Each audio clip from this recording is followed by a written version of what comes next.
Where does Bonnie Prince Charlie fit in? Let's have a look.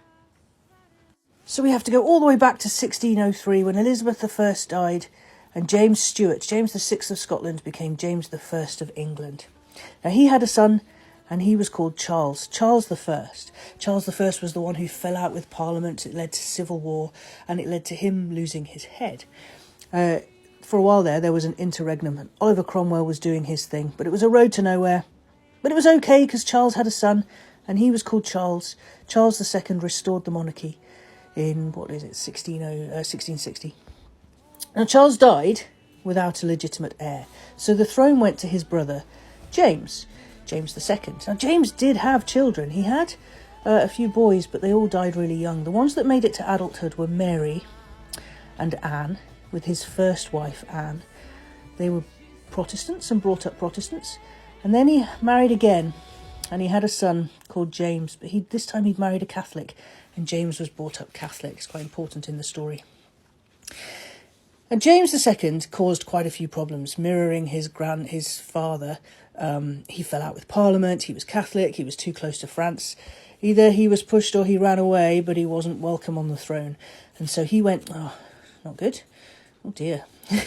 He went into exile into Europe and took his son with him. And this was 1688, the Glorious Revolution. Mary II took the throne with her husband. She said, yeah, I'll do it, but I have to do it with my husband, who was also related to James II. This is William of Orange, King Billy. And he fought off the Jacobites who tried to bring James back to the throne. This was where the connection between those two came.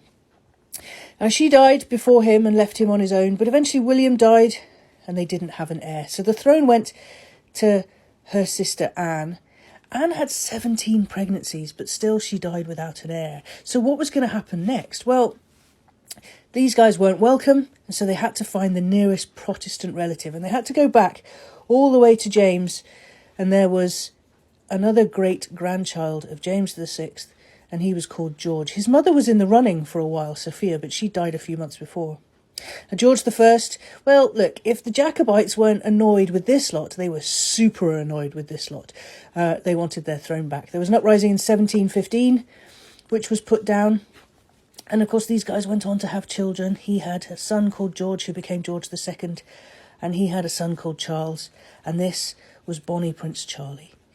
And Bonnie Prince Charlie came over and he tried to get his throne back, and he had a big fight in 1746 at Culloden against the armies of George II. And it didn't end well at all for the Jacobites. They were really, really crushed after that.